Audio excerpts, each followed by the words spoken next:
Good afternoon. On this perfect day, consistently, the meteorologists were wrong again.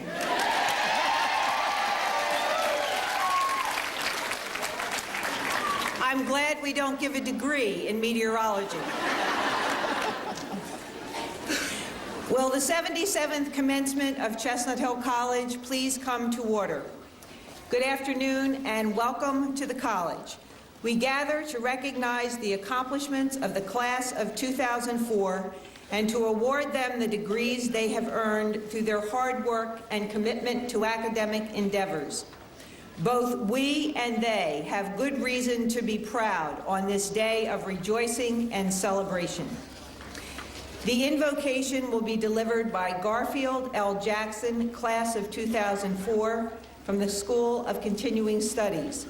Sheena M. Trainer, class of 2004, School of Undergraduate Studies, will lead us in the singing of the national anthem. Please remain standing for the invocation and the singing of the national anthem. Let us pray. Behold, how good and how pleasant it is for brethren to dwell together in unity. Our Father and our God, we come today just to say thank you. We come to thank you for this glorious day and this very, very special occasion. We ask that you bless this graduation class of 2004, for we have worked hard and labored long to earn a seat here today. And for that we say thank you. We bless those who have gone on before us and those that will follow in our footsteps here at this fine institution. We ask that you bless the families, the friends, and all of the faculty here, and each and every one that's going to witness these achievements today. We ask that you bless that one somebody, two somebody, three somebody, four, that somebody that was in your life. We ask you to bless that one somebody, two somebody, three somebody, four, that gave you that uplift, that encouragement, and said, don't give up, whatever you do, eyes front, head high, to the finish, see it through. We ask that you bless those personal relationships that we've grown here, and let them just multiply over the years. We ask that you just take those special relationships, Lord, because we know that they said to us all along we were here as those friends, those people, the staff, those people in the kitchen, those people everywhere, the janitors, the guards, everyone, just said to us, courage, my sister, courage, my brother. Do not stumble, though your path be dark as night. There is a star to guide the humble.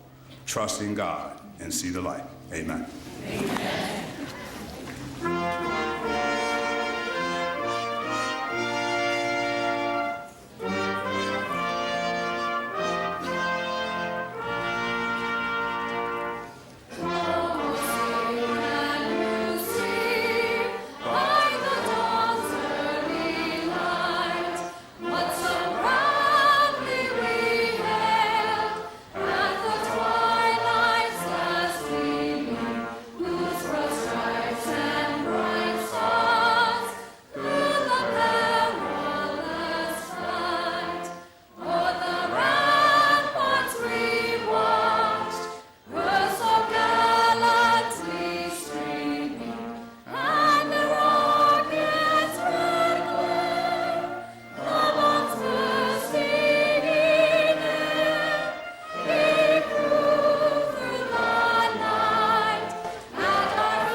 Appropriate at this commencement, when we are at war, that we would take just one moment and be silent, giving thanks for the women and men who are dying for the flag and the country we just honored. Sister Patricia Kelly, Chair of the Board of Directors, distinguished members of the Board of Directors, administrators, faculty, staff, students, friends, guests, and graduates of the class of 2004, good afternoon. I offer a special greeting to our commencement speaker, Mr. Pat Conroy. I love you, Pat! And our honorary degree recipients, Carol Haas Gravagno, Mary Noel Kuhn Page, and William Joseph Page. Thank you for being with us today and allowing us to honor you for your achievements and contributions to society. I wish to acknowledge in a most special way the women and men who will graduate today with doctoral and master's degrees from the School of Graduate Studies, and those who will graduate with associate, Bachelor of Arts, or Bachelor of Science degrees from our schools of continuing studies and undergraduate studies. Hard work, determination, persistence, and immense effort have brought you to this moment. I congratulate you on your outstanding accomplishments. To the parents, spouses, friends, and families of these graduates, I also say congratulations.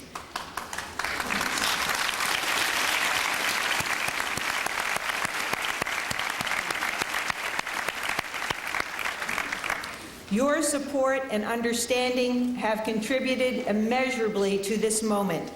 I am certain that the pride you feel today is in itself a reward for your many sacrifices.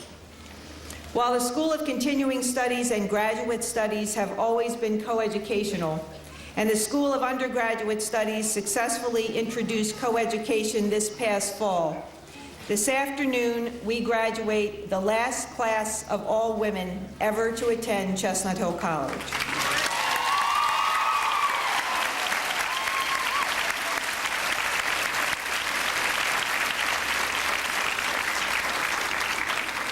I wish to thank our last class of all women for what you have contributed to the transition to coeducation. We owe a large measure of this year's success to your determination to help us succeed. After somewhat of a rocky start, you accepted the first men to be admitted full-time and initiated them into the Chestnut Hill College way of doing things. You challenged them to learn and live the mission, to participate in years-old traditions, and to assimilate the spirit of hospitality that marks this college as unique. You succeeded admirably, and we thank you.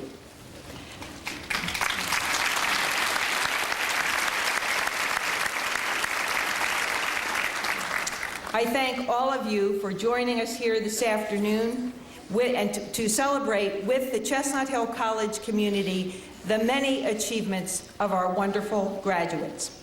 It is now my privilege to introduce Jamie Dunn, class of 2004, School of Undergraduate Studies, who will offer the welcome on behalf of the graduates.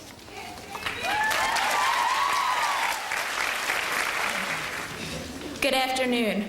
President, Sister Carol Jean Vail, members of the Board of Directors, our distinguished guest, Pat Conroy, revered administrators, faculty, and staff, our esteemed Sisters of St. Joseph, and our beloved families and friends. On behalf of the class of 2004, I wholeheartedly welcome you to the 77th commencement exercises of Chestnut Hill College. On this bittersweet occasion, we gather with both tears of sadness and joy to celebrate a milestone for all of us present today. For the graduates, this ceremony represents the dedication, hard work, and wisdom we have acquired throughout our time here at Chestnut Hill. Members of the Chestnut Hill College community can look with pride on the accomplishments of their students and realize the vital role they have played in our education and lives. Today, families and friends can see that their love, support, and encouragement have helped us to grow, to succeed, and to achieve our dreams. God truly has blessed each of us with wisdom and opportunity, but above all, by allowing such incredible people to walk into our lives and remain in our hearts. As one chapter in our lives closes, it is important to remember that the best is yet to come. Winston Churchill once wrote, "This is not the end. This is not even the beginning of the end, but it is perhaps the end of the beginning." Today, we venture out into the world with the confidence, courage, and intellect Chestnut Hill has instilled in us. As we go forth, we are prepared for the world that awaits us and ready to tackle any challenge life may bring. Today, we embark on a new mission, are called to new adventures, and begin a new chapter in our lives.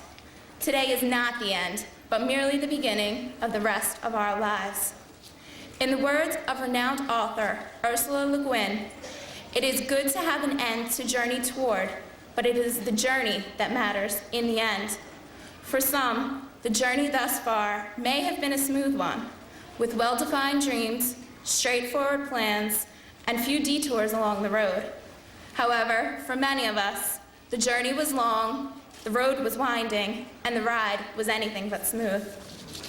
As you go forth today, remember that the journey is just as important as the destination. Along the road, may you have just enough bumps and hills to allow you to appreciate the wonderful experiences that lie ahead. May you embrace every sharp turn and bend in the road, knowing that there are wonderful surprises waiting for you that you cannot yet see.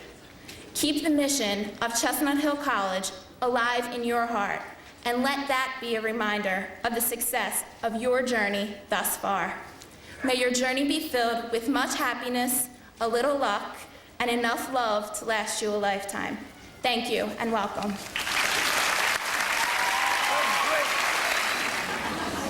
Thank you, Jamie.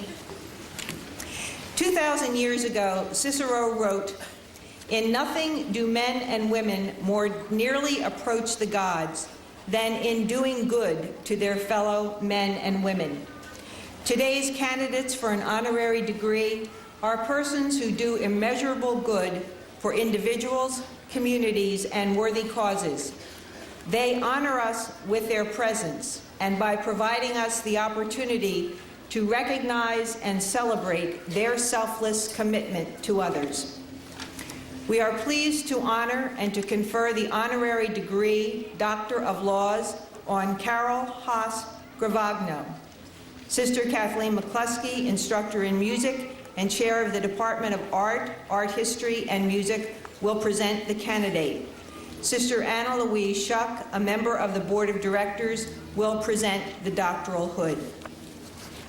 Born in Philadelphia, raised in King Mountain, North Carolina, Carol Haas Gravagno received her Bachelor of Arts degree from Lenore Rhine College in Hickory, North Carolina, and shortly after returned to Philadelphia to attend Temple University, where she earned her Master of Education degree.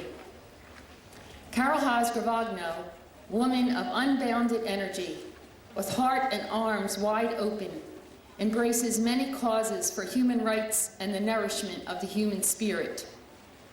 As board president of the National Liberty Museum from 1997 to 2002, and presently board president emeritus, Mrs. Gravagno actively engages issues concerning violence and hate crimes, as well as educating visitors to what it takes to be a responsible citizen. Her commitment to strengthening the concept of family and preparing young people to assume parental roles is the focus of her membership on the boards of Educating Children for Parenting and the Child Development Foundation. Her membership on the board of the Please Touch Museum is evidence of her commitment to the education of the very young. Mrs. Gravagno also serves as vice chair of the Morris Arboretum in Chestnut Hill, the People's Light and Theater Company in Malvern, and the Arden Theater Company in Philadelphia. And then there is music. Mrs. Gravagno contributes time, devotion, and financial support to the boards of the Settlement Music School and the Philadelphia Chamber Music Society. She has served as board member of the Philadelphia Orchestra for 10 years, and for the past 2 years as vice chair of its Nucleus Fund Committee. As chair of the Education Community Partnerships Committee from 1999 to 2002, she sponsored a concert for 3 to 5-year-olds entitled Sound All Around. I imagine it was. The committee currently sponsors an outstanding program in which orchestra members perform in Philadelphia schools. Through this program, young students with musical talent can receive lessons and instruments free of charge through agreements with Settlement Music School and, in some cases, Temple's Boyer School of Music. Lines from Mary Oliver's poem seem to ring in my ears as spoken by Karol Haas-Gravagno. When it's over, I want to say, all my life I was a bride married to amazement. I was the bridegroom, taking the world into my arms. Her spirit and good works resonate with the mission of Chestnut Hill College, valuing inclusivity, social justice, and service to others and to the global community. Sister President, it is my privilege to present to you Karol Haas-Gravagno, gracious wife and mother, dedicated humanitarian, generous philanthropist, patron and lover of the arts, for the degree of Doctor of Laws, honoris causa. Karol Haas-Gravagno, because of your many contributions to the arts, to the cause of justice, and to the city of Philadelphia, I am pleased to confer upon you the degree Doctor of Laws, honoris causa.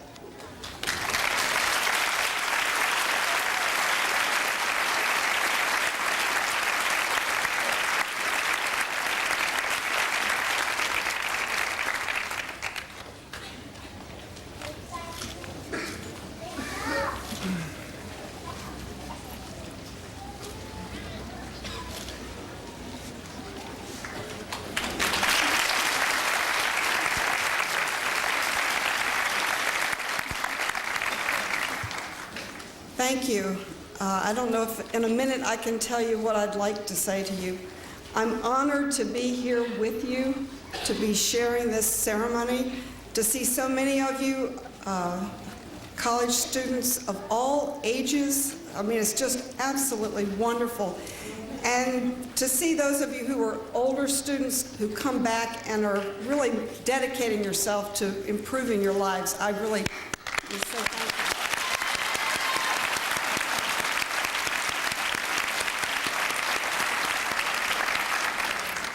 And I just want to say one thing about the degree, the honoring. It's a very amazing thing to me to be honored for doing what makes my heart sing.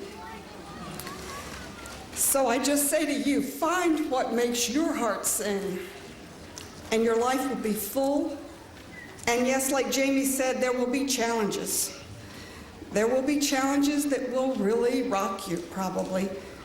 But they'll make you stronger, and your life will be rich. So remember your heart.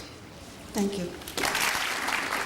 Karol, we need more people who sing like you.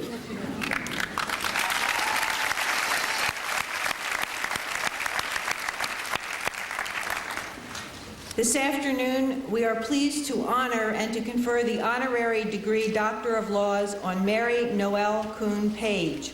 Dr. Carol Melvin Pate, Assistant Professor of Education and Chair of the Education Department, will present the honorary degree candidate. Barbara Diorio Martino, class of 1960, and a member of the Board of Directors of Chestnut Hill College, will present the doctoral hood. Chestnut Hill College celebrates individuals whose life journey exemplifies its mission and vision.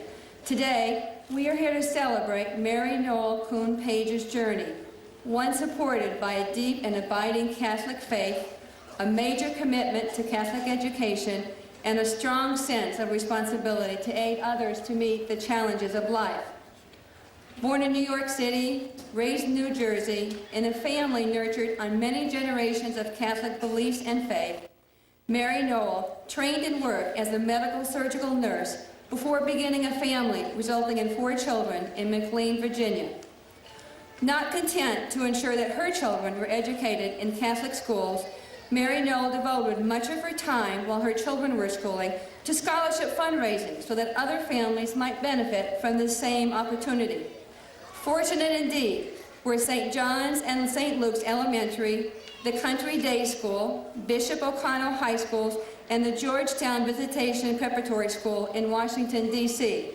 Through Mary Knoll's significant philanthropic efforts, many other families were able to nurture and educate their children in a faith-based environment that otherwise would be unattainable.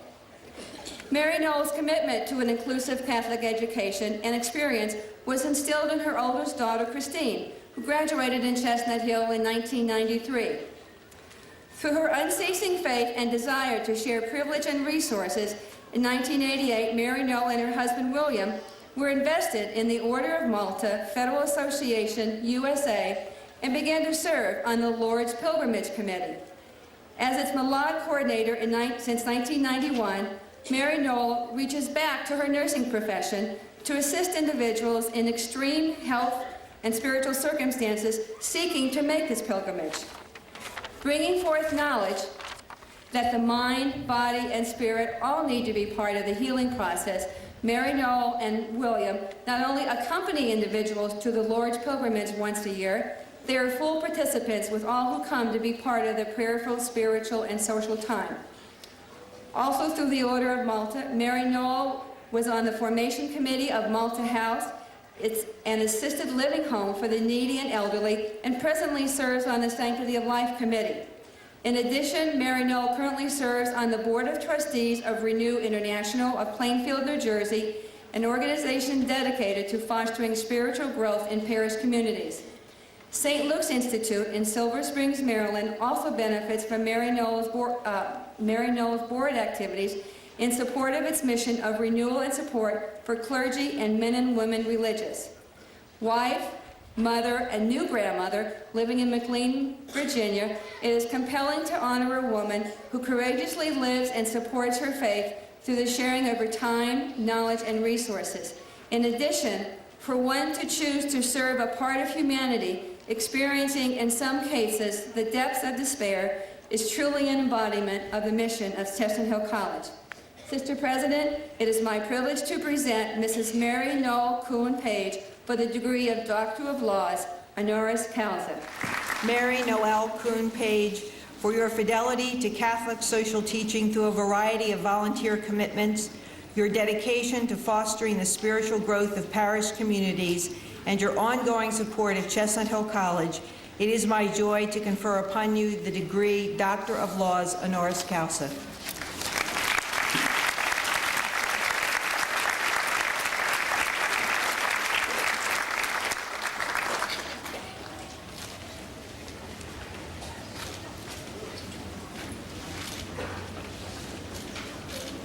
Sister Patricia Kelly, Board of Directors of Chestnut Hill College, Sister Carol Jean Vale, esteemed faculty and beloved graduates, thank you so very much for giving me this honor this day and the opportunity to share this privilege with you.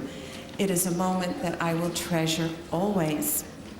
I wish you my heartiest congratulations and ongoing prayers for continuing graces that have brought you to this momentous occasion, and continuing graces to carry you through all of the challenges and the joys that you will be meeting throughout your lives. Thank you. Thank you, Mary Noel. This afternoon, we are pleased to honor and to confer the honorary degree Doctor of Laws on William Joseph Page. Dr. John Gerace, Assistant Professor of Business and Chair of the Department of Business, will present the honorary degree candidate.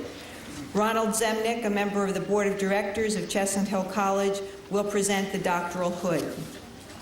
It has been said, the highest reward for a man's toil is not what he gets for it, but what he has become by it. William Page has become many things, including husband to Mary Noel Kuhn, father of 4, including an alumna of the college, former member of the Chestnut Hill College Board of Directors, president of Bill Page Honda, benefactor to several institutions, Army officer, and a crusading spirit in the Order of Malta ministering to the sick. William Page is a native of Washington, D.C. He acquired a sense of responsibility early in life, being the eldest of 11 children. As a young man, he worked in his family-owned automobile dealership, where he began to learn all of its operations, and then went on to graduate from the General Motors Institute.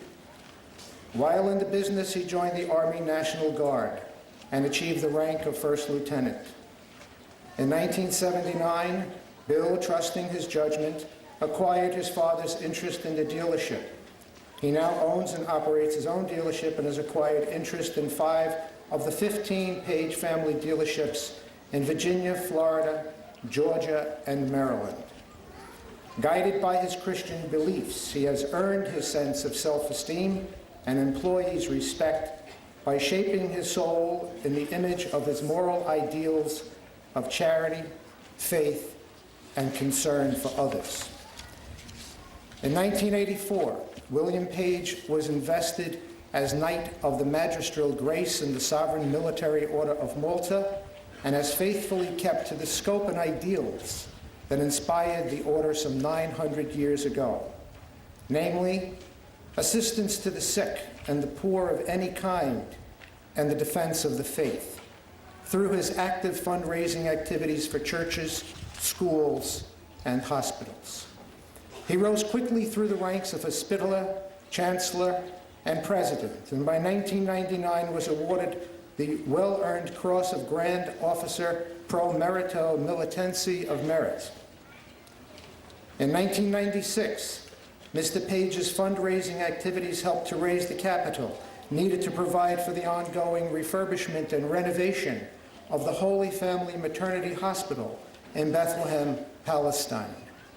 In 1985, the hospital, located in an area of great poverty, was forced to close because of insufficient funding.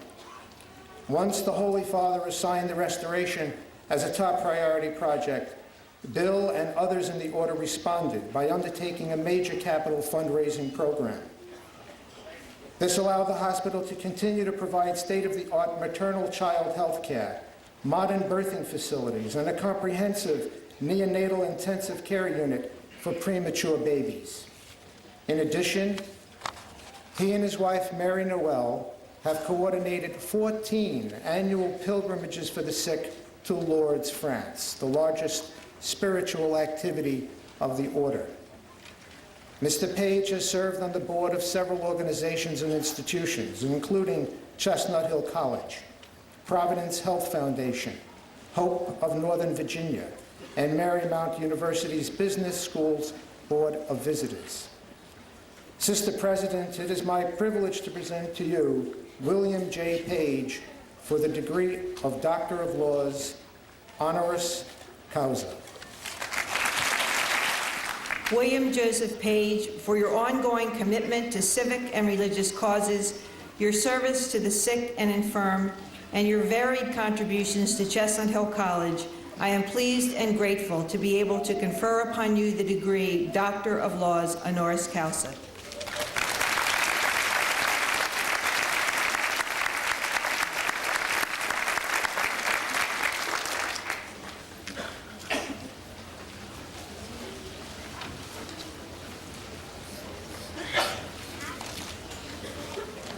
Thank you, Dr. Gervais, for your very kind words.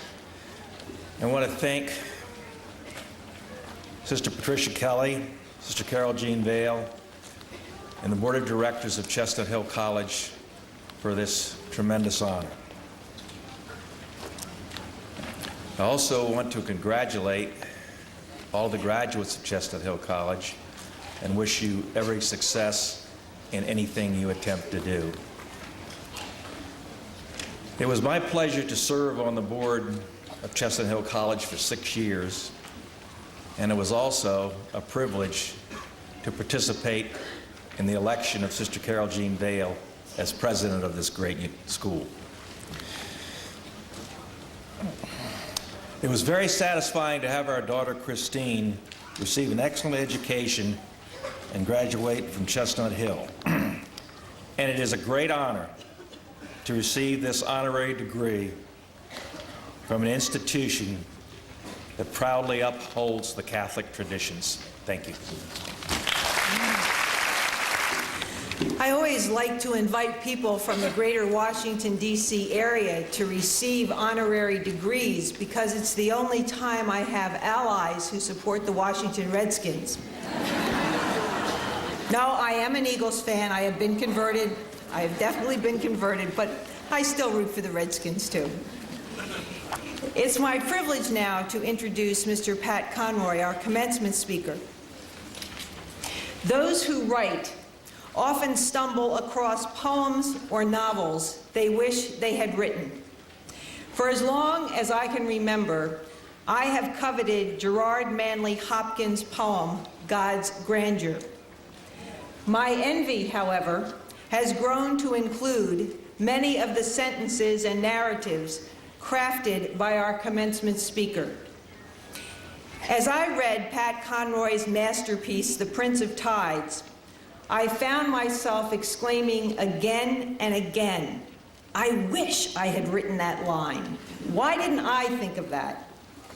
His prose is evocative, haunting, sumptuous. He paints with words as an artist with a brush. If Hemingway is the master of dialogue, Conroy can be considered the master of prose narrative. He has said of good writing, and I quote, "When you come close to succeeding, when the words pour out of you just right, you understand that these sentences are all part of a river flowing out of your own distant, hidden ranges, and all words become the dissolving snow that feeds your bright mountain streams forever. The language locks itself in the icy slopes of our own high passes, and it is up to us, the writers, to melt the glaciers within us. When these glaciers calve and break off, we get to call them novels, the changelings of our burning spirits, our life work," end quote. The power of his language, its freshness and alluring imagery, attacks the reader like a giant magnet approaching small iron filings. One is drawn into it, and everything stops except the story. And I'm reminded that Mr. Conroy has said that if it's a really good story and you're really into it, you won't even think about eating or drinking. So I have a proposal to him. I think he has a good alternative to the Aikens and South Beach diets. Read Pat Conroy 3 times a day. Born on October 26, 1945, Pat Conroy was the son of a Marine Corps officer, a tempestuous and stormy character who has become familiar under many guises to Mr. Conroy's readers. Growing up in a military family took its toll on young Conroy as he was wrenched away from one location after another, attending 11 schools in 12 years. He hardly knew a place to call home. Pat was 15 when his father was assigned to the Marine Air Station at Beaufort, South Carolina. In this gracious southern town, Pat finally found a place that grabbed his heart. Eventually, Beaufort and the lowlands were to become home to him and a setting for his novels. Mr. Conroy has written 6 novels and an autobiographical work of nonfiction. His first novel was The Boo. It was written when he was still a student. You will recognize the names of the next 4 of his novels, each of which was turned into a feature-length film. Water is Wide was filmed under the name Conrack. The Great Santini, The Lords of Discipline, and The Prince of Tides were all novels of Mr. Conroy's that became movies. I keep waiting for his most recent novel, Beach Music, an absolutely superlative work, to appear on the silver screen, and I have some ideas for casting if you need help. Even his latest autobiographical work, My Losing Season, would have great appeal to moviegoers and those who love basketball. Mr. Conroy is a graduate of the Citadel and is married to Cassandra King, a novelist as well. They live on Fripp Island, South Carolina, one of the barrier islands off Beaufort. Mr. Conroy is here today for two reasons. Because, like Pat, I am the daughter of a Marine Corps colonel, and stopping at nothing when I decided to track him down and invite him to campus, he found out he could not say no to a member of the Marine Corps family. Second, and probably the real reason, is that when I did finally speak with him, we discovered that there was more than one connection between him and Chestnut Hill College. Not only did he visit here with his Philadelphia roommate when they were students at the Citadel, his daughter-in-law is graduating today from the School of Continuing Studies. Thus, Mr. Conroy was already scheduled to be here. So he figured he might as well be the speaker. It is trite to say that it is a small world, but in fact, it is a small world, as I was hunting and hunting for him and found out the connection was right here in our own classroom. I'm certain that Pat has more creative ways to state that it's a small world. I am privileged to introduce to you a man I have long wanted to meet and whom I am delighted to welcome to Chestnut Hill College, author Pat Conroy.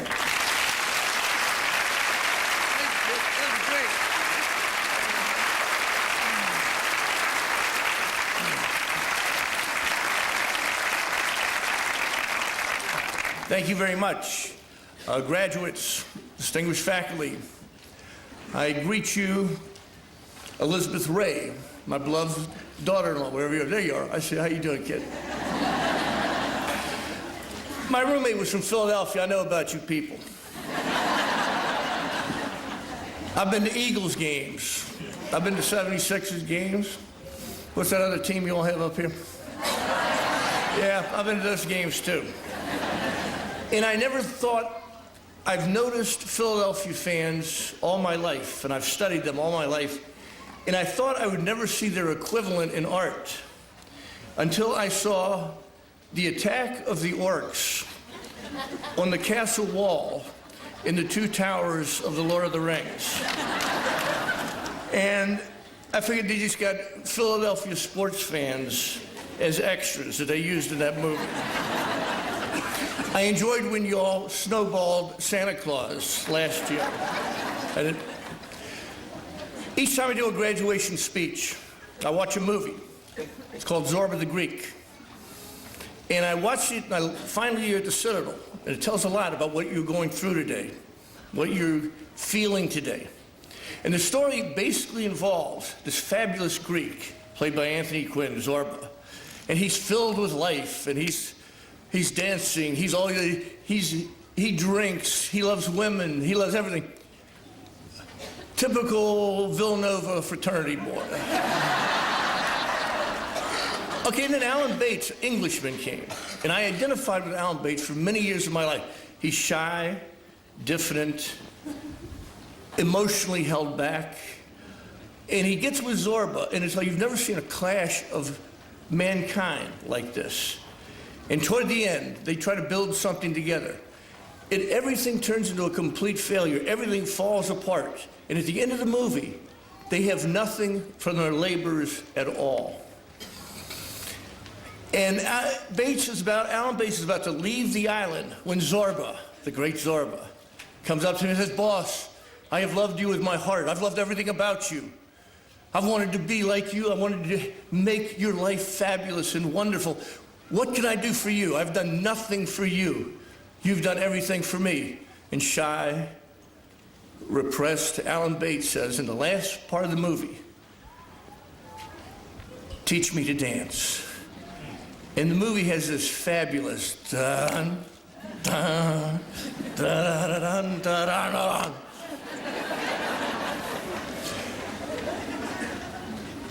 I love that movie because I love when art can teach me about life. Let me tell you something about me, the family I come out of. Let me tell you about my mother, a redneck girl out of the mountains of Alabama. Now, my mother, I can tell you exactly what my family was like by telling you the names of her relatives. There was my grandfather, Jasper Catlett, his brother Cicero, Talitha, Vashti, Clyde, Pluma. Now, my father, a Chicago boy, very much like a Philadelphia boy, by the way. Irish Catholic kid, heard my mother's redneck family names and said he was going to name every one of his children. There were 7 of us. There were 6 miscarriages. My sister called the miscarriages the lucky ones. Here's how my father named his children. There's me. Now remember those fabulous poetic names of my mother's family. No. There's me, Pat, Carol, Mike, Kathy, Jim, Tim, Tom. With that list, you know all you have to know about the creativity of the Irish in America.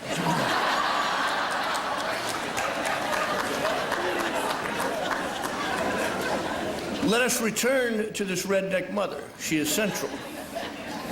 She read to her children every night of our lives, read books, started early with novels. I became word obsessed because of that mother.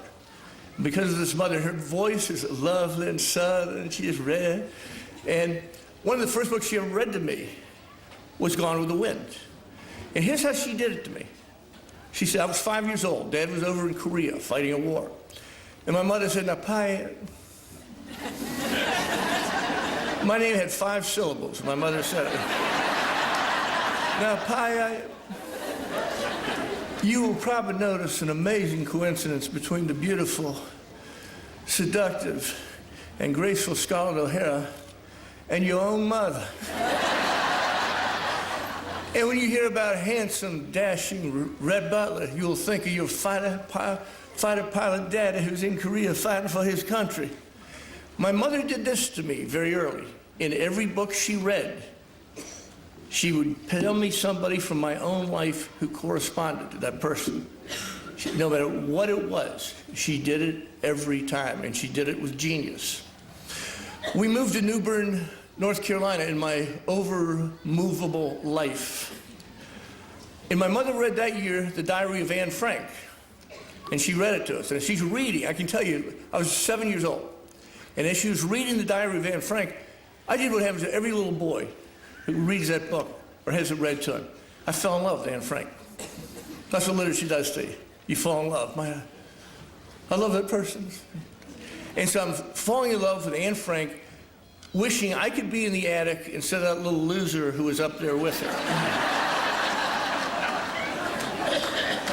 And my mother, what she failed to do was tell us how the book was going to end. And when the book suddenly stopped in the middle of nowhere, and my mother said Anne was taken away with her family. And so here I am, 7 years old, in love, saying, who took her?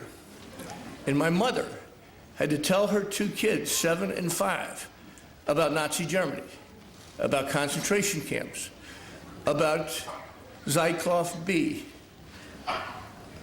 about tattoos on the arms of children, about the death of 6 million Jews. And my sister and I are upset. We said, they killed Anne Frank? Didn't they read her book? And as upset as it is, my mother finally said, now remember where my mother was from. Redneck girl out of Alabama. She looks at the 2 of us and she said, I want to raise a family that will hide Jews. I want to raise a family that will hide Jews. My mother, who went to 11th grade. The next day, my sister, who is another story, goes to the house next door, knocks on the door, and Mrs. Oranger comes to the door. Mrs. Oranger says, you know, what do you want, children? And my sister looks at her and says, we will hide you.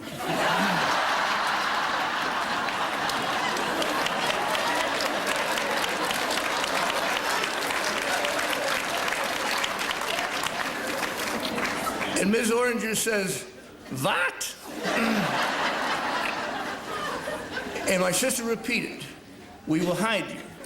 Reading burned its way into my consciousness from the first time I heard my mother tell a story until today, when I meet you at your graduation, this very important day in your life. The teachers that sit behind you, I'm one of the great lovers of teachers that has ever lived. And I was taught by the Sisters of St. Joseph, and I know how good they are. But I walked in when I was 15 years old. I walked into an English teacher at Beaufort High School. His name was Gene Norris. Now, being a Catholic school, you understand this. Nobody else does. I had never been to a public school. So I went and I sat by my desk and stood up, because I had never sat down by myself without a nun telling me to in my entire life. I also had to say a prayer. So I am standing by my desk. All the other public school kids are in their desk and they're having fun. And they're acting like carefree public school kids, but I was acting like an uptight Catholic school kid. So Gene Norris comes over to me and says, you crazy boy, sit down. Pushes me down. Later that year, Gene Norris gave me a copy for Christmas of Look Home, an Angel. And he said, he had a southern voice, I think you are ready for the many pleasures of Thomas Wolfe. Ready, kids? I went nuts for Thomas Wolfe. I read Look Home, an Angel, and I thought that guy had written the book for me and nobody else. Here's how good a teacher I had. That summer, he drove me to the house where Thomas Wolfe grew up.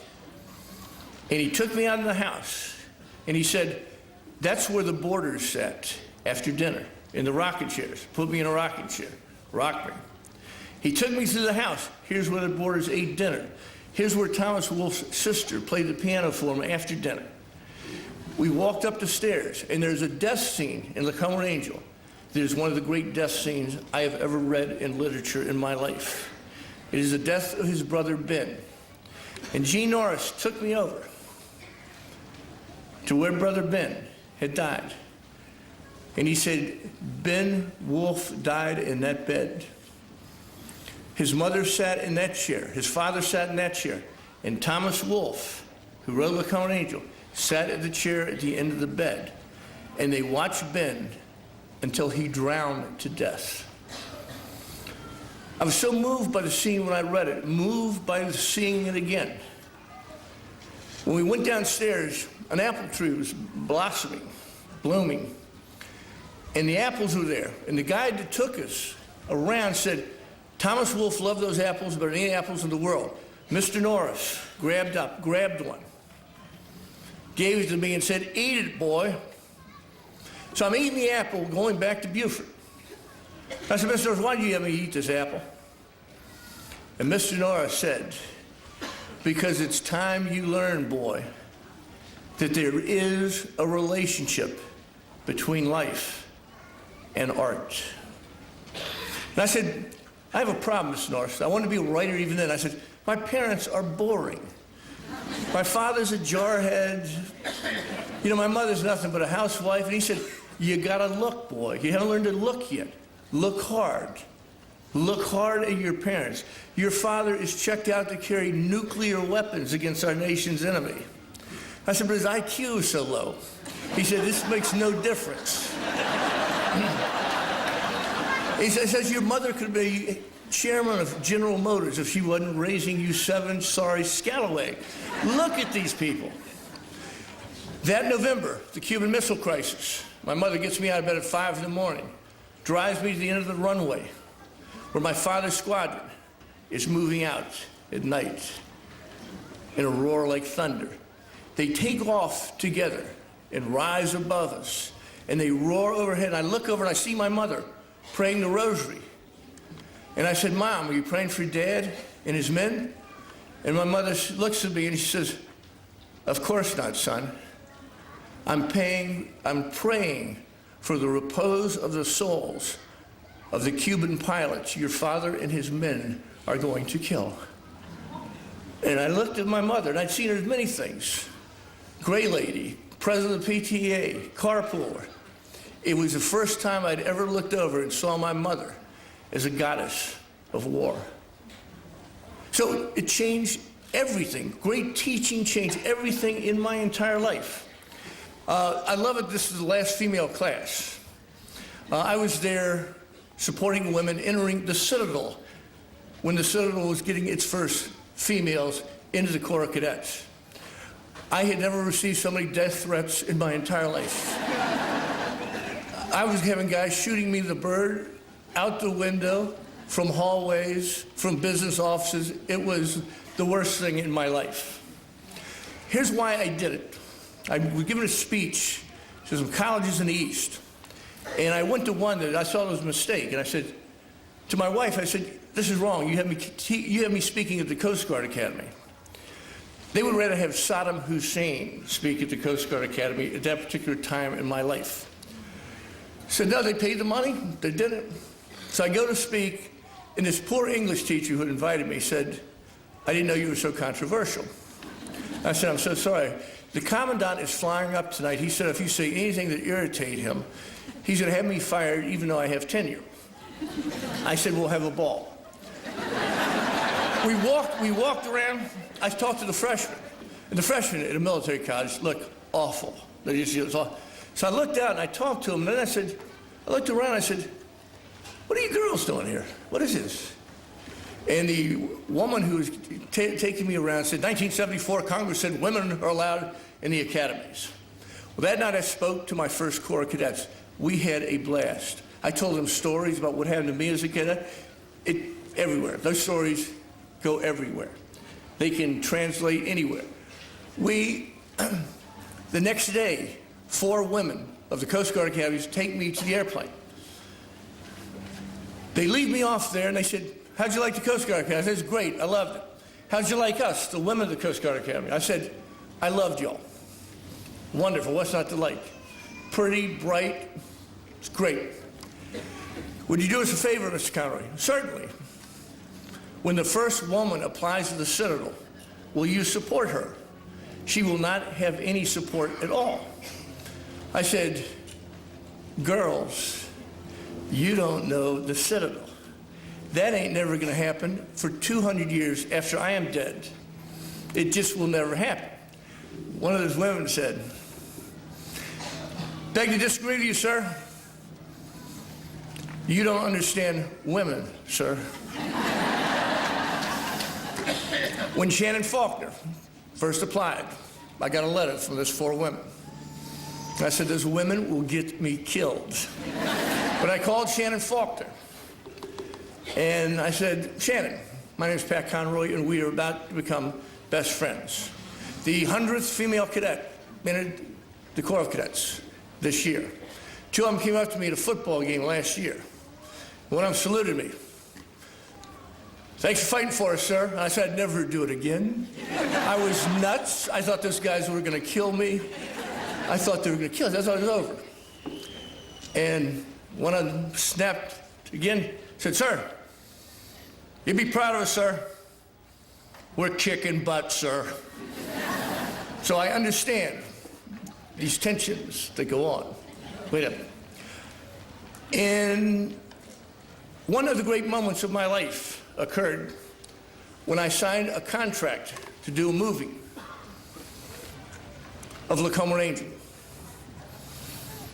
And I signed a contract and I went outside, I got to a telephone. I called my teacher, Gene Norris.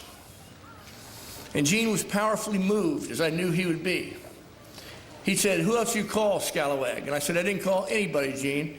I just called you. And he said, why? And I said, because it is important for you to know great English teacher, that you were right. There is a relationship between life and art.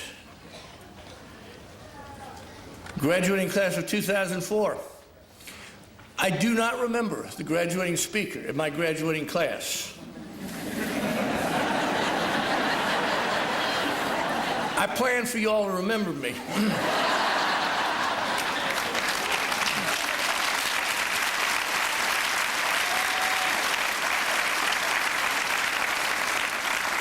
And here's how I want you to do it. All of you, here's how time works. Now you know. Remember your first day of your freshman year?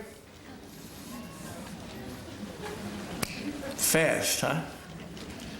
If you think it's fast for you, ask your parents how it is for them. There's not one of them that does not remember you coming home from the hospital the first time. It's an eye blink, a heartbeat. If you think they're having trouble today, ask your grandparents how they're feeling. That is how quick time is. What I'd like you to do for me is this. When you turn 40 years old, think of me. Here's what I am praying. That I can think of you when you turn 40 years old. But this is a glorious day. You're college graduates. And I was the first member of my mother's family to graduate from college. It has made all the difference. And education makes all the difference in the world. And my gosh, you walk out of here with this fabulous college on your resume for the rest of your life.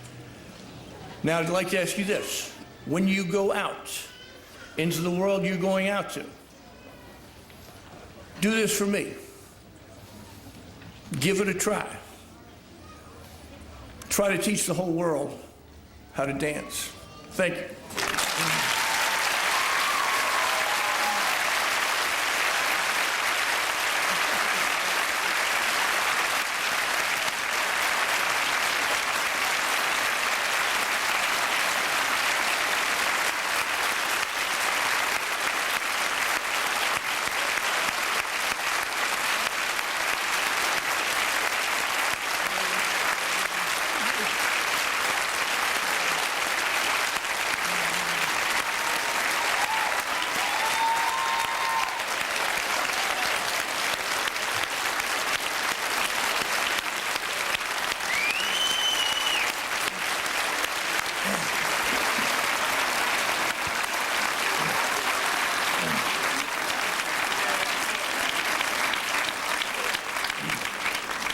Y'all ain't Philly fans.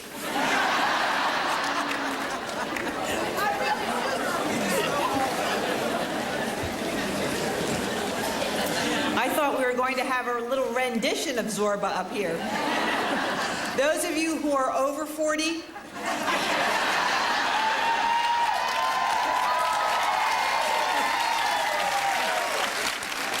think back.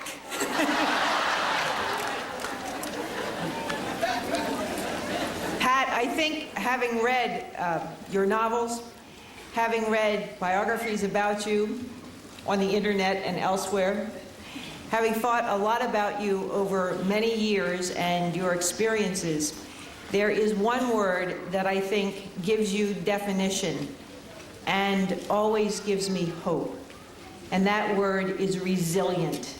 You are one of the most resilient human beings I have ever seen. That is a gift to us.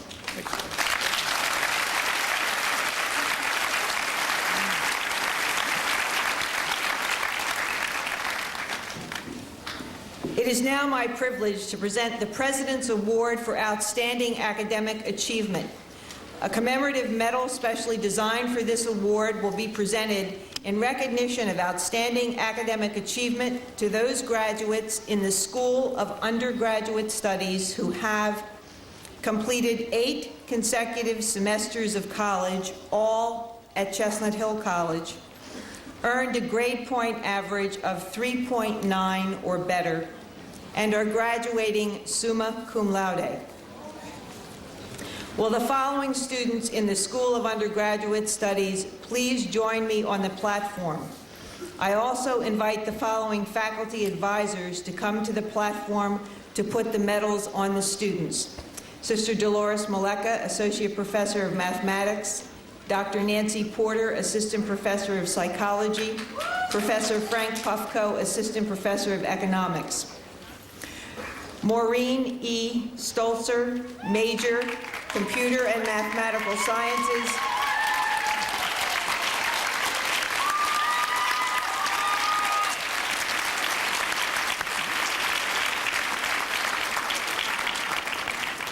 Minors, Biology and Chemistry, GPA 3.927, based on 8 semesters.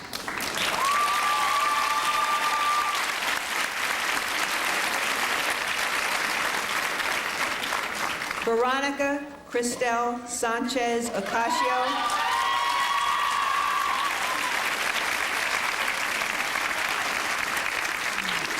Major Psychology and completed Departmental Honors Program, GPA 3.960 based on 8 semesters.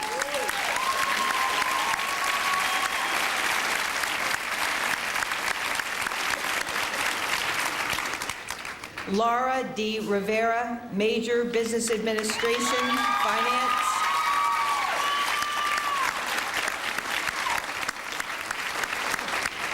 Minors, Computer Science and Foreign Languages, Spanish and German.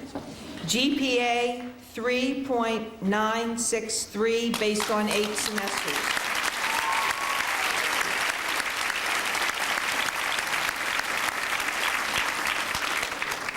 It is also my privilege to present for the first time the Sister Maria Casca Logue Award.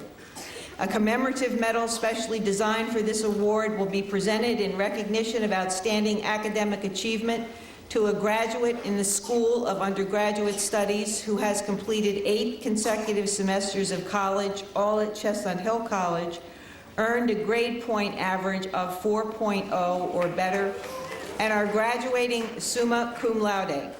Krista Catherine Faustman.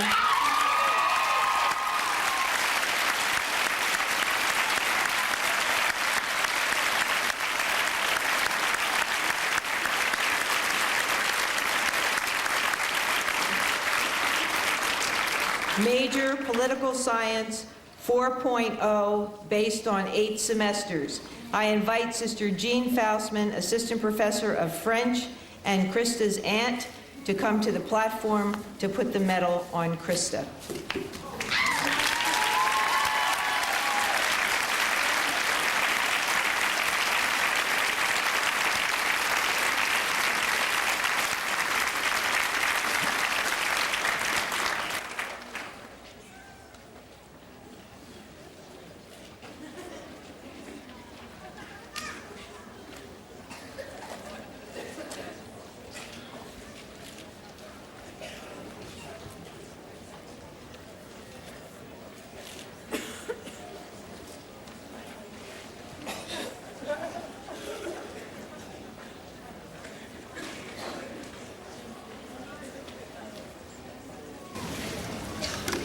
Congratulations to each of you for your outstanding academic achievement.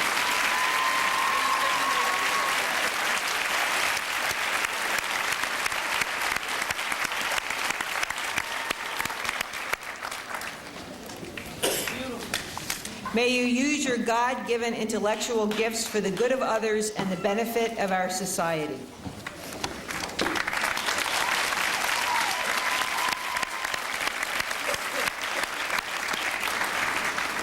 Now, at last, the long-anticipated moment, the conferral of degrees on the class of 2004.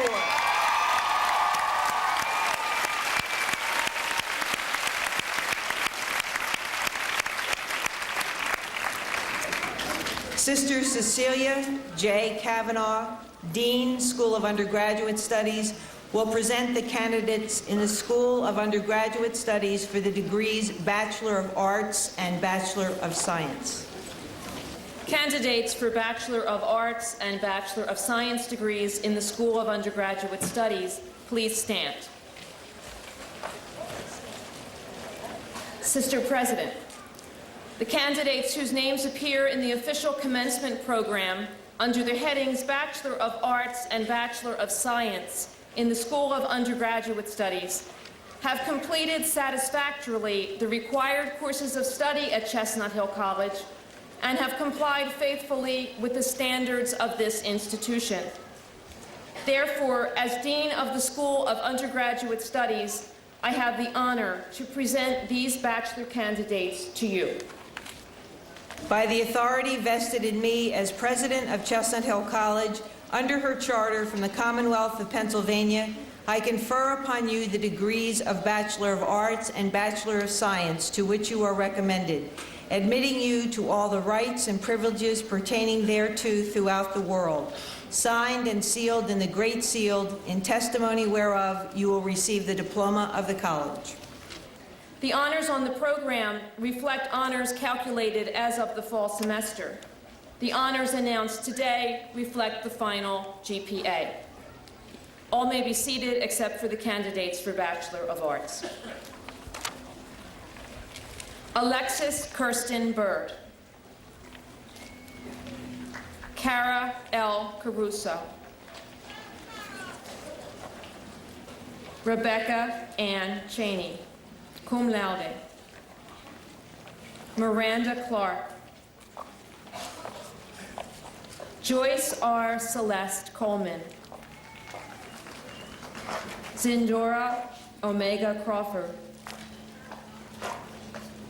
Taryn Eileen Cruda, cum laude. Signe L. Denny. Chanel N. Deravan. Melissa Ann Dermala, magna cum laude. Krista Catherine Faustman, summa cum laude. Krista's diploma will be presented by her aunt, Sister Jean Faustman, Assistant Professor of French. Latrice R. Hill. Danielle Marie Malantonio. Rachel McAnally, cum laude. Allison Jean McCabe. Veronica Cristel Sanchez Ocasio, summa cum laude. Teresa Cristina Olmeda. Pamela M. Polanco. Stephanie Teresa Rendine, magna cum laude. Latoya L. Small. Marta Georgina Vasquez. Monica Ann Vesci. Candidates for the degree Bachelor of Science, please stand. Giovanna Banger. Catherine Bocella, cum laude. Patience Anisha Branch. Tanya Renee Brewster. Christina A. Carl, summa cum laude. Penny L. Devlin. Deborah A. B. J. DeWitt. Hong Do. Michelle Lynn Drizzle.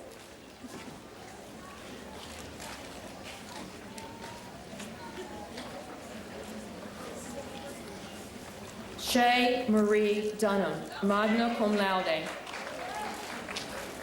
Jamie Lynn Dunn, cum laude. Erica L. Farrington. Natasha Paula Ferguson. Erin Maureen Flannery, cum laude. Erin's diploma will be presented by her aunt, Sister Mary K. Flannery, Assistant Professor of Religious Studies. Barbara Francois. Amanda Gleason. Christina Evelyn Hood. Kristen Nicole Huntington. Antonia Jenkins. Irinya Kinnock, magna cum laude. Dawn Nipmeyer, cum laude. Jeanette Gaitan Lemus. Tracy Lenora Loyard. Colleen Patricia Mooney, cum laude. Karen Patricia Palumbo, magna cum laude. Aisha Rashida Phillips. Mary Elizabeth Platt, cum laude. Rupal Seema Prasad. Barbara Jean Ann Radecki. Catherine Ann Reinhold. Catherine's diploma will be presented by her aunt, Sister Marilyn Ryan, a member of the Board of Directors. Laura D. Rivera, summa cum laude. Karen Teresa Schell. Regina Maureen Smith. Karen Lynn Spears. Maureen E. Stolzer, summa cum laude. Diana Maria Sucharski, cum laude. Stephanie Sylvain. Sheena M. Trainer. Felicia Ann Trujillo. Mary Ann Rose Wildermuth. Emily K. Williams, cum laude.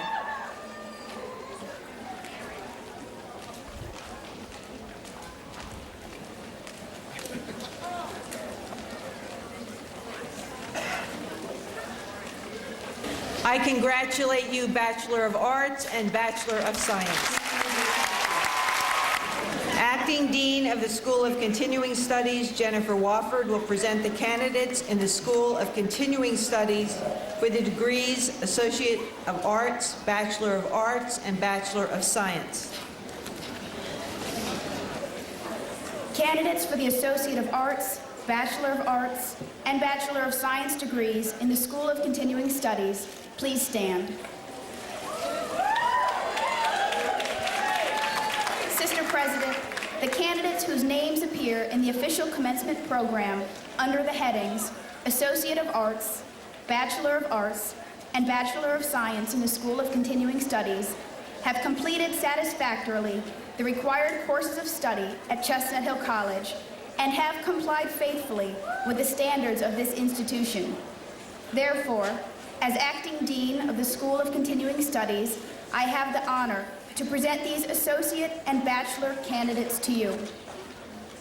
By the authority vested in me as president of Chestnut Hill College under her charter from the Commonwealth of Pennsylvania, I confer upon you the degrees of Associate of Arts, Bachelor of Arts, and Bachelor of Science, to which you are recommended, admitting you to all the rights and privileges pertaining thereto throughout the world, signed and sealed in the Great Seal, in testimony whereof you will receive the diploma of the college. Will Associate of Arts candidates please stand? For the degree of Associate of Arts, Jacqueline Maud Brown. Daphne Michelle Chandler. Will Bachelor of Arts candidates please stand? For the degree of Bachelor of Arts, Ms. Sarah Monica Archer. Joanne P. Boyer Hardy. Melissa Christian. Deborah Daniel. Geraldine DeVore. Sheila D. Durham, cum laude. Adenesis Garcia. Barbara A. Griffiths, magna cum laude. Marie Claude Guerrier. Jacqueline V. Harvey. Susan L. Klein. Christine Renee Liebers, magna cum laude. Antonia Tanya Mann. Wakila F. McCall. Kendra N. Waller. Sylvia A. Watson. Jerome E. Wells. Katie Ann P. Lukinski, summa cum laude. Lauren C. Wilson. Will Bachelor of Science candidates please stand?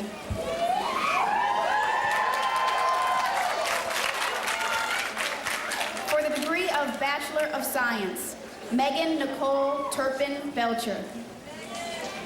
Laureen Hudson Booker. Danine Bowman. Robert J. Brelsky II, magna cum laude. Crystal Michelle Burgess. Michael J. Cavallero, magna cum laude. Keating Dimitri Charles. Elizabeth Chirby. Elizabeth's father-in-law, Mr. Pat Conroy, will present her diploma.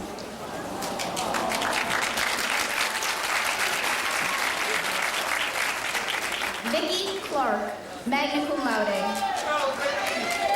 Denise Clayton. Bonnie S. Davis, summa cum laude. Nicole Davis. Mark Herbert Denby. Pamela Maria Dennis. Kimberly Andrea DeVore. Dorothy Elizabeth Duffy. Antoinette Eberhardt. Alicia Elazer Pendleton. Kimberly R. Farmer.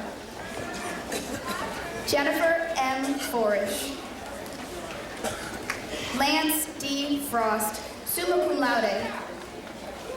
Dennis M. Gleason, summa cum laude. Terrence Graham. Mary Naylene Green. Carla Griffin. Clarice Dolores Griffin. Andrew M. Griffith, magna cum laude. Veronica Harvey, magna cum laude. Aaron L. Hatchett Jr. Pamela M. Henne. Lawrence Gerard Henry. Ruth Elizabeth Herder. Justine Marie Odenowski. Melissa Sher Harrell, magna cum laude. Julie Ann Howley. Zechariah B. Hughes. Jennifer Nicole Hummel. Garfield L. Jackson Sr., magna cum laude. Baya A. Kaikai. Shaniqua Tori Kent, summa cum laude. Licia Diane Jones Knight, magna cum laude.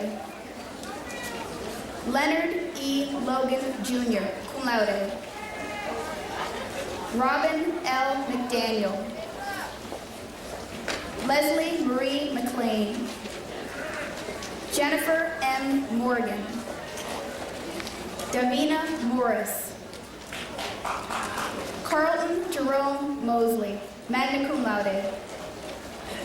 Stephanie Ofori. And Dee Pat Agu. Christy Lynn Papiro. Christy's aunt, Associate Dean Christy Nidek, will present her diploma.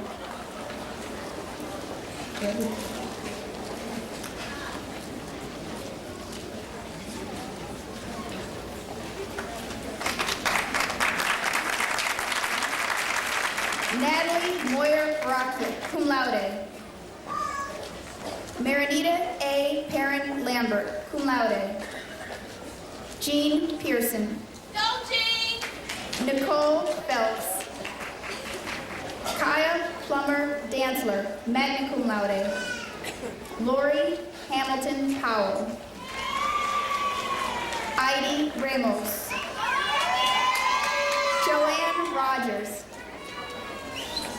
John Patrick Rooney, cum laude. Barbara M. Royster, cum laude. John Brendan Shaw. Kathleen Ann Scioli, magna cum laude. Kimberly Scott. Safet Salowski. Carmela Desiree Sharp.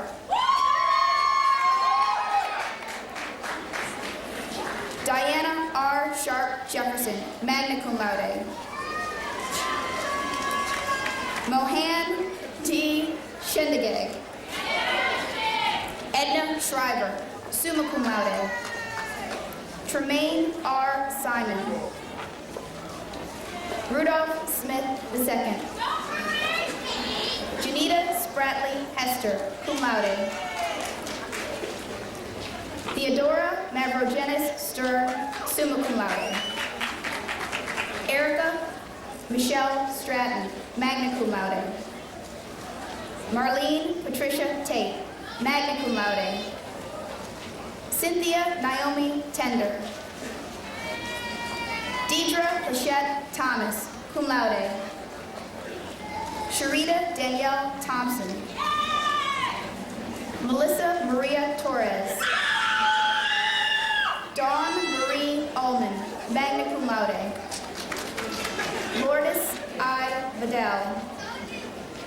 Stacy Weiss, cum laude. Joe Marie Victor, magna cum laude. Henry H. Verkler. Cindy Williams. Derek Maurice Williams. Michelle D. Wilson. Rachel Wolf. And Tahira M. Wyatt.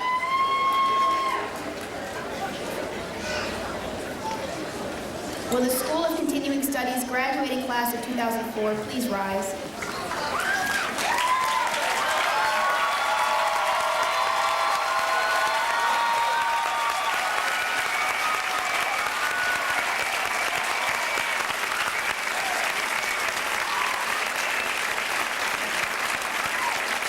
I congratulate you, Associates of Arts, Bachelors of Arts, and Bachelors of Science.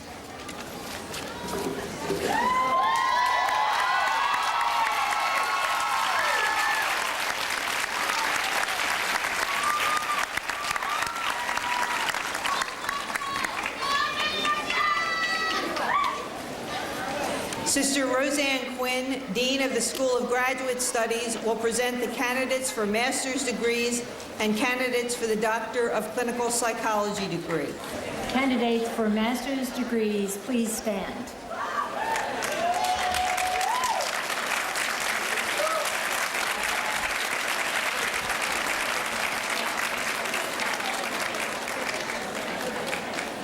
Sister President, the candidates whose names appear in the official commencement program under the headings Master of Arts in Holistic Spirituality and Spiritual Direction, Master of Science in Administration of Human Services, Master of Science in Applied Technology, Master of Science in Counseling Psychology and Human Services, and Master of Education have completed satisfactorily the required courses of this institution. Therefore, as Dean of the School of Graduate Studies, I have the honor of presenting these candidates for the master's degree to you. By the authority vested in me as president of Chestnut Hill College, under her charter from the Commonwealth of Pennsylvania, I confer upon you the degrees of Master of Arts in Holistic Spirituality and Spiritual Direction, Master of Science in the Administration of Human Services, Master of Science in Applied Technology, Master of Science in Counseling Psychology and Human Services, and Master of Education, to which you are recommended, admitting you to all the rights and privileges pertaining thereto throughout the world. Signed and sealed in the Great Seal, in testimony whereof you will receive the diploma of the college. Master of Arts in Holistic Spirituality and Spiritual Direction, Margaret Thompson, Sister of St. Joseph.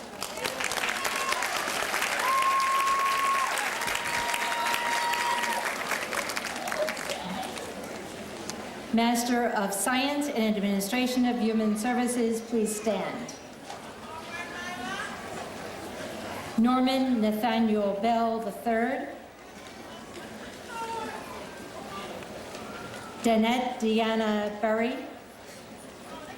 Jean Cavalieri Grover. Melissa Ann Adonick. Mila M. Hayes. Megan Julie McLaughlin.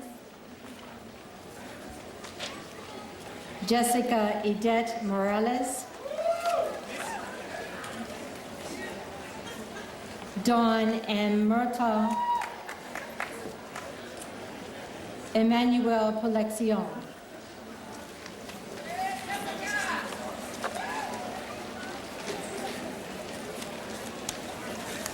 Master of Science in Applied Technology, please stand. Keith Michael Andrews.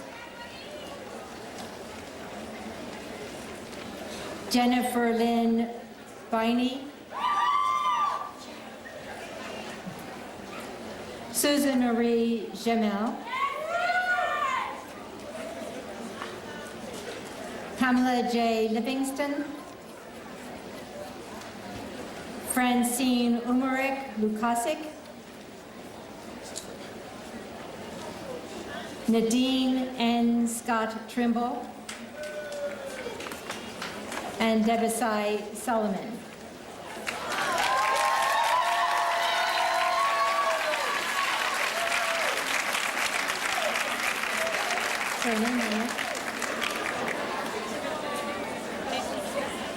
Jason Slip. Sorry, Jason.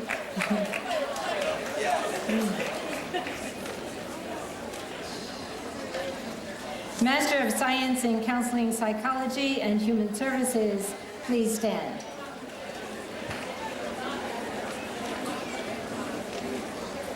Elizabeth Marie Abrams.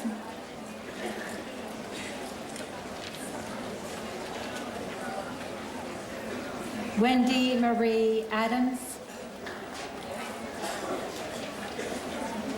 Sajeda M. Balo.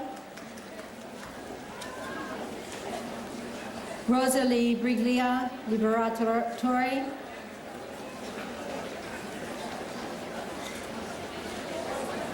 Felice R. Chernoff. Kelly Ann Clark.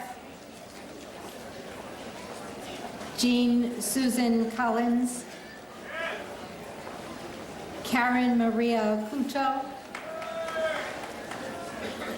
Peter Corcio.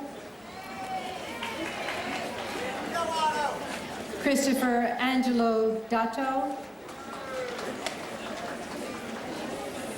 Bonnie R. Ferentz. Lauren Rochelle Flemish.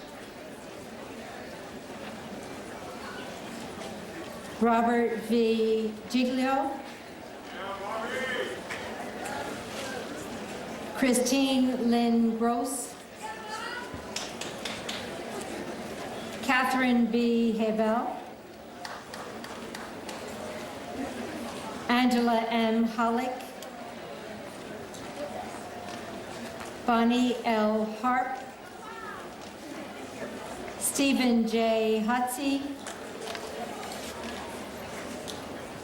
Maria Heaton. Lucy Savelli Hoy. Kate D. Jesper. Elizabeth G. Jones. Diane Rita Kinney.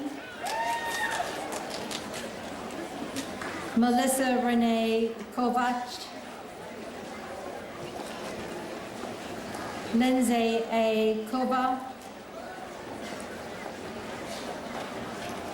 Lisa Leonpora, Melissa Marie Lichtus,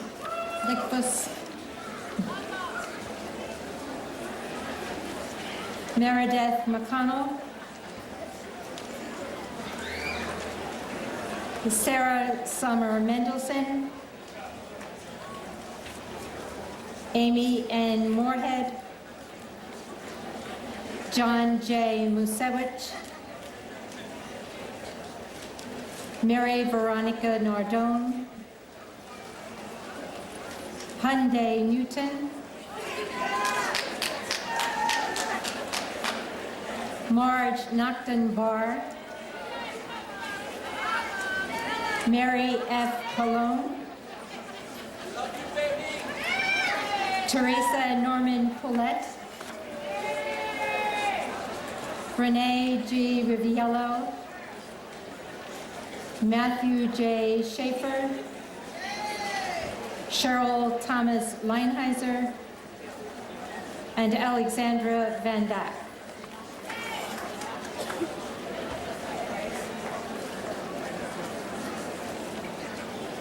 Master of Education, please stand.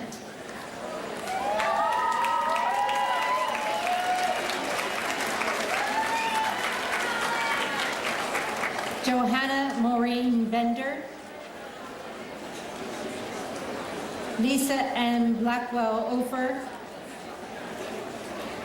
Joan Nicoletti Bradley,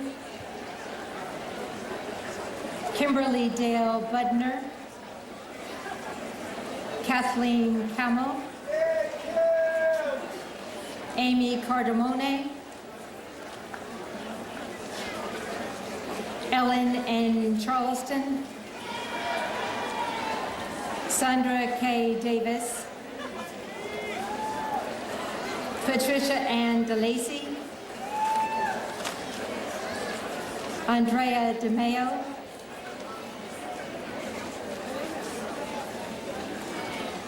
Delilia E. Eckstein, Gail Letitia Flacco, Erin Kathleen Flynn, Cheryl A. Forker,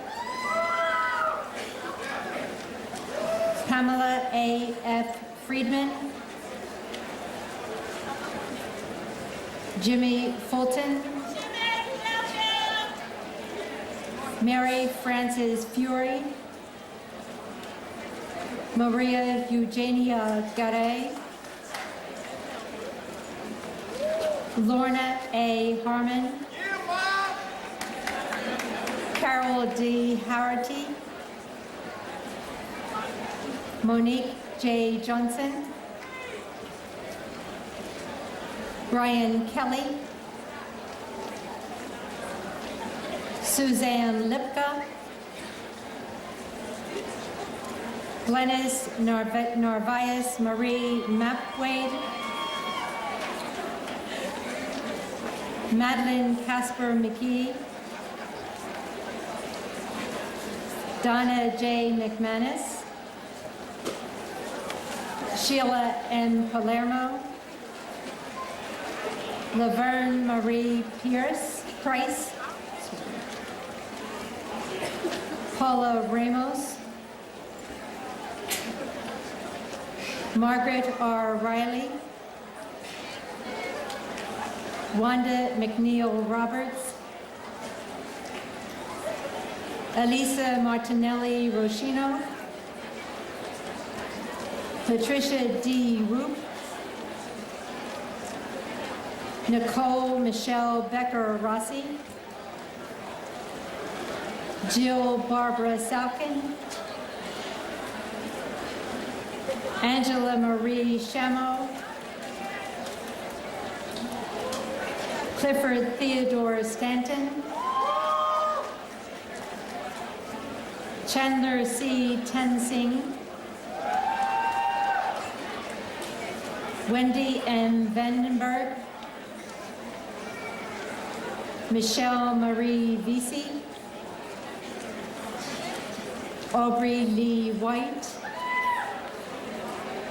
Jasmine A. Williams, and Marilyn Abram Zeitz.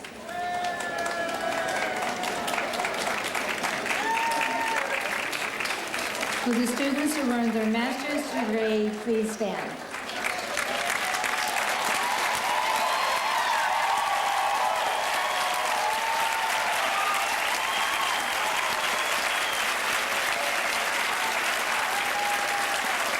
You may move your tassel from right to left.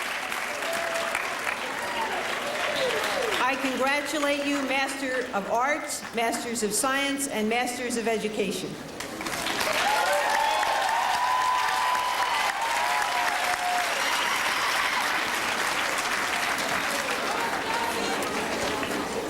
When their names are called, candidates for the Doctor of Clinical Psychology will come to the platform with their dissertation chairs, who will place the doctoral hoods on the candidates after the candidates have received the diplomas. These dissertation chairs are Dr. Scott Browning, Dr. Thomas Klee, Dr. Joseph Macucci, and Dr. Cheryl Rothery Jackson. Sister President, the candidates whose names appear in the official commencement program under the heading Doctor of Clinical Psychology have completed satisfactorily the required course of study at Chestnut Hill College and have complied faithfully with the standards of this institution.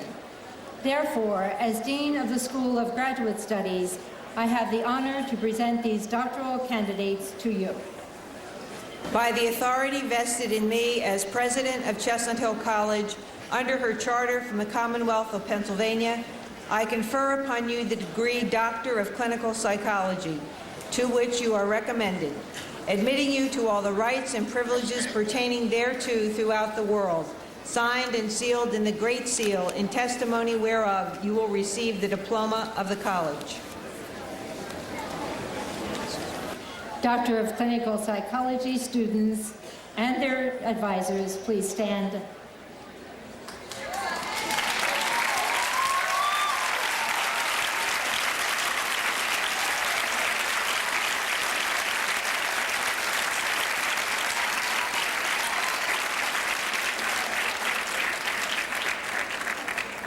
Antonio Gennaro Bentley.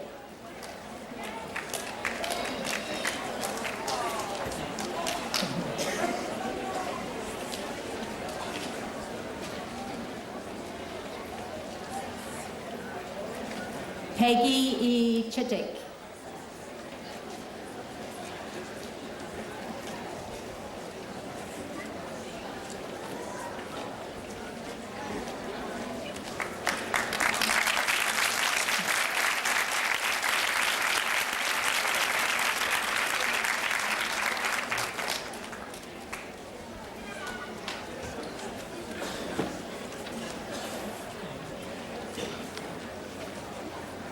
Ellen Decker.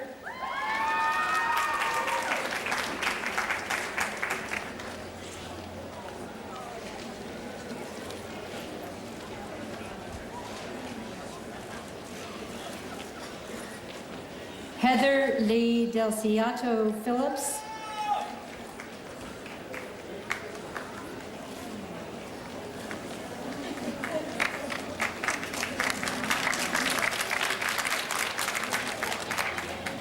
Paul Edward Dunn.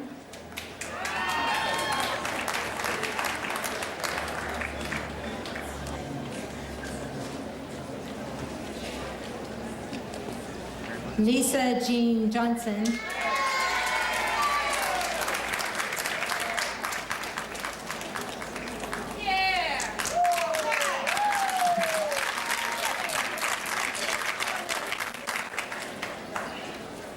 And John Ruth Sigler.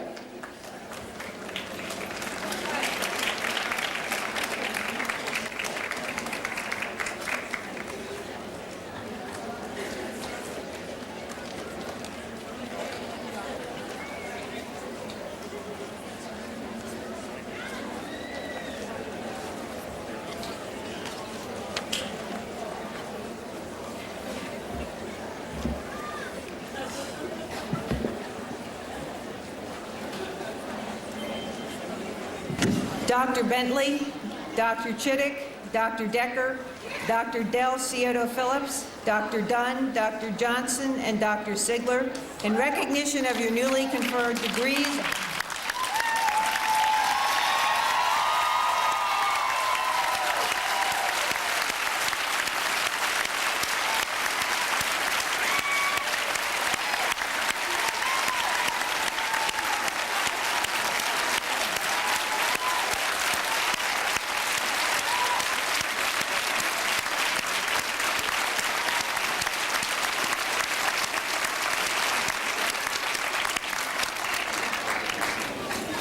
I will give you a list of the names of the graduate doctors, so if they decide to come to you, they get a reduced rate for that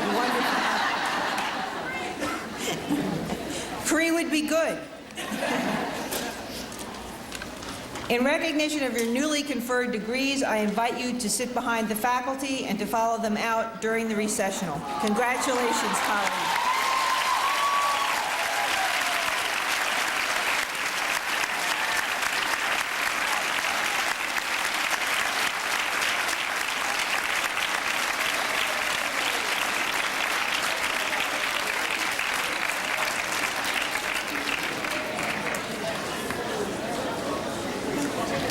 That display, indeed, is what Chestnut Hill College is all about, recognizing the accomplishments of those with whom you've studied.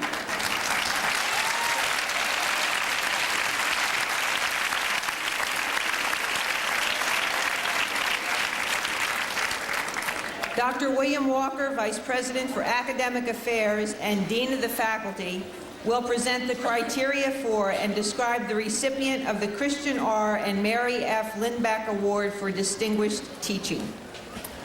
Each year, the Lindback Foundation makes it possible to acknowledge a distinguished teacher.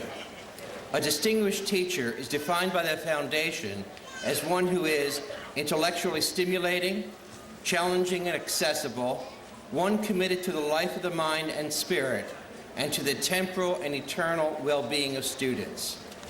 A committee of students, faculty, and administrators reviewed nominations, deliberated on them, and made recommendations to the president from among the outstanding nominees. Our distinguished professor is one, and I quote from the nominations, is an excellent teacher and advisor, works with students beyond the classroom to help them realize their hopes in dealing with the subject, is pleasant, intelligent, hardworking, and always available for help. Always takes the time to make sure everyone knows what they are doing. Is very encouraging and brings the subject matter to life, and assists students to make choices which further expand their minds and their knowledge of the subject. Sister President, it is my privilege to request that you present the Christian R. and Mary F. Lindback Award for distinguished teaching and the Lindback check for $4,000 to, quote, the Indiana Jones of biology, Professor of Biology, Dr. Robert Meyer.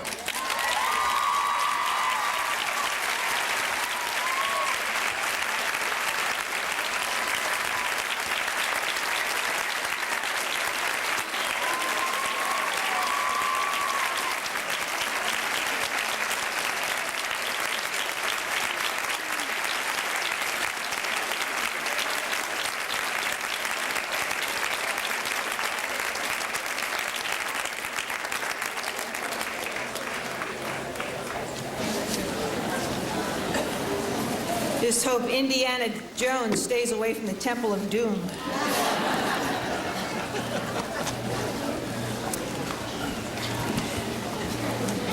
My dear sister alumnae and brother alumni, we have arrived at the moment for which you have studied and prepared for many years. Today is the beginning of something yet to be revealed, the start of a new personal unfolding for each of you. You are well educated, and therefore you have every reason to be optimistic about your futures. Poet Rainer Maria Rilke wrote, "The hour is striking so close above me, so sharp and clear, that my senses ring with it. I feel it now. There's a power in me to grasp and give shape to my world. On occasions such as this, many of us dream of grasping and giving shape to our world, of making it a more hospitable dwelling place. Newly minted degrees and the hope they bring often elicit such feelings. I want to assure you that each one of you does have the power to change the world. It is within your grasp. You can change history. How? The answer is incredibly simple. By changing yourself. It is a fact that to change the world, one need only change her or himself for the better. In making that change, you will affect everyone with whom you interact. Goodness, generosity, and love are agents of transformation. They change people, and they change the communities in which we live and work. So my first point, and I only have two, is that you can change the world by changing yourself, by growing daily into a better human being. Which leads to my second point. There's a very meaningful theme song from an old movie, Goodbye, Mr. Chips, that poses a provocative question. The refrain asks, did I fill the world with love my whole life through? A simple question, and the only one that will matter at the end of the day and the end of our days. There is nothing so important as to love. Nothing that will fulfill you more genuinely than to love. Nothing that ultimately matters but whether we lived to love. So if you would live well, ask yourself each day, maybe at noon and again in the evening, did I fill the world with love today? Ponder where you found love and where you gave love, and then reflect upon how you might be more loving tomorrow. In time, you will find that both you and your surroundings are being slowly transformed. So I leave you with two challenges. First, have the courage and determination to change and improve yourself each day. Second, at least once a day, ask yourself the simple question, did I fill the world with love today? Rilke says, there's a power in me to grasp and give shape to my world. I ask, will you do it? May God go with you, and may you take God wherever you go. Farewell.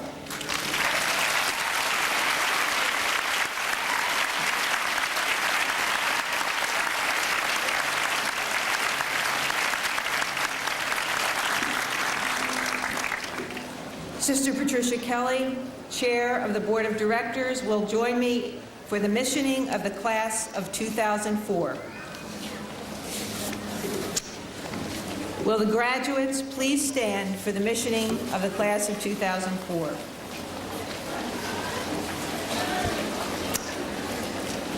We, the Chestnut Hill College community, commission the class of 2004 to go forth. We charge you to proclaim with your voices, to cherish in your hearts, to underscore with your lives the mission you have lived as students at Chestnut Hill College. We challenge you to dedicate yourselves to the highest purposes of life and of your chosen professions. In the words of the prophet Micah and of our mission statement, we exhort you to act justly. To address courageously issues of social justice, by fostering a correct relationship to God, self, others, and the earth. To love tenderly.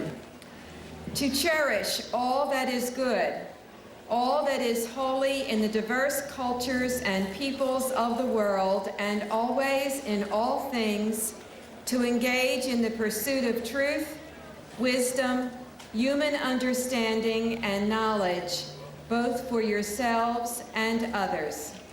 To walk humbly with your God. To be responsible leaders who dare to change and to grow personally, professionally, and spiritually. Leaders who are actively and creatively involved in society and aware of world conditions. Leaders who have the courage to carry God into the culture. Will the members of the Board of Directors, the administration, faculty, staff, and any alumni or alumni who are present please stand to mission the 2004 graduates. May you who have passed through these hallowed halls look back and say, quote, "Through our great good fortune in our youth, our hearts were turned to fire," end quote. Class of 2004, we commission you to go forth with our blessing and trust that your lives will reflect to the world the light of love and truth gleaned from this college called Chestnut Hill. What you have received as a gift, give as a gift. May I now ask everyone to stand for the alma mater and remain standing for the benediction. Catherine Ann Reinl, class of 2004, will lead us in the singing of the alma mater. The benediction will be offered by Jason A. Slip, MS, class of 2004. Please remain in your places until the graduates have left the tent. Thank you. God bless you. Safe home.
Creator God, please help give us strength and send us forth with blessing as we prepare to leave Chestnut Hill College and use the talents and gifts that were given to us. And please help us make strong decisions and protect us as we enter into new lives in this world of yours. You have blessed us with the opportunities to become educated, and we promise we will do what is right in your name to make this world a better place. Congratulations.